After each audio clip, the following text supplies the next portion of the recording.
გუგა ზუსტად ამ წუთებში დატოვა დიღმის წინასწარი მოთავსების იზოლატორი. ელენე ხოშტარიას ადვოკატმა ახლა ჩვენთან ერთად არის თეო ზაქარაშვილი და ის ეთყვის მაყურებელს მეც იმასთან დაკავშირებით თუ რა იცის ახალი ამ ამბავთან დაკავშირებით. პირველ რიგში კითხავთ იმას, როდის ჩაინიშნება სასამართლოდ, თუ გვაქვს ამაზე ინფორმაცია? სასამართლოს შესახებ ინფორმაცია არა გვაქვს. შეიძლება ნებისმიერ მომენტში გადაიყვანონ ან 48 საათი დააყოვნონ, გაანთავისუფლონ და შემდგომ გაიმართოს სასამართლოს ხდომა. ამ ეტაპზე ვიცით, რომ ის 166-ის პირველი წვრილმანი ხულიგნობა, 173-ის პირველი, ეგრეთ წოდებული პოლიციის კანონიერი მოთხოვნისადმი დაუმორჩილებლობა. თვითონ თავს, რა თქმა უნდა, არ ფიქრობს და არ გძნობს, რომ რაიმე სამართალდარღვევა ჩაიდინა და მხნედ არის დანარჩენი უკვე შემდგომ სასამართლოს ხდომაზე გაირკვევა თუ რას ედავება სახელმწიფო. ამ ეტაპზე ეს არის ინფორმაცია მის სამართლებრივ დეტალებთან დაკავშირებით საქმესაც გვაქვს.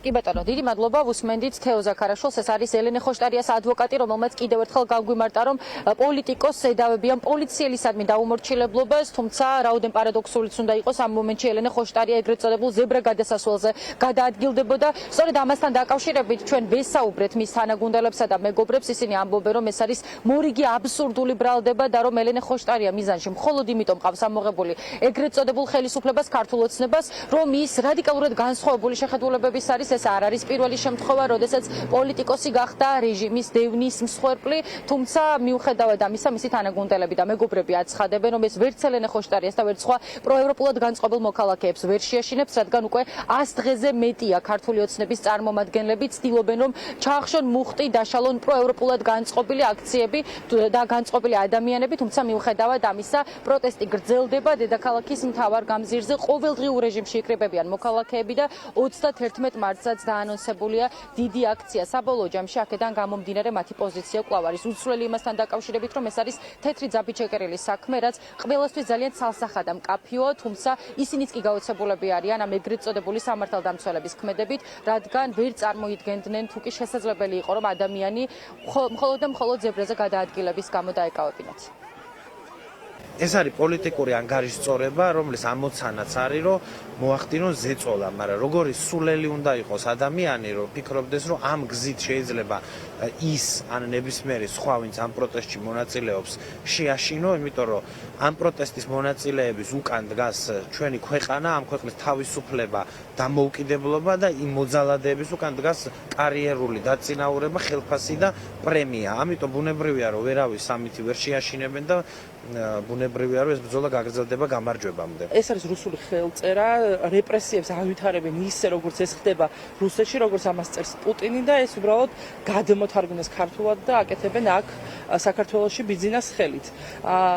ამ ადამიანებს არ ესმით უკვე 100 დღეზე მეტია, რომ ადამიანები, რომლებიც დგანან ქუჩაში და მათ აერთიანებ დიდია, ვერაფერი ვერ გააჩერებს. ვერც ფინანსური წნეხი, ვერც დაკავება, ვერც სახლში მისვლა, ვერც ადევნება. ელენე ხოშტარიას არანაირი კანონდარღვევა არ ჩაუდენია, ის გადაადგილდებოდა ზებრა გადასასვლელზე, დააკავეს ამის გამო და მას ედავებიან პოლიციის კანონიერი მოთხოვნის დაუმორჩილებლობას და წვრილმან ხულიგნობას. ეს ემსახურება ერთადერთ რამეს, რომ დააშინონ ადამიანები, რომლებიც იბრძვიან ამ ქვეყნის თავისუფლებისთვის და რომლებიც ყოველდღიურად დგანან რუსთაველის გამზირზე.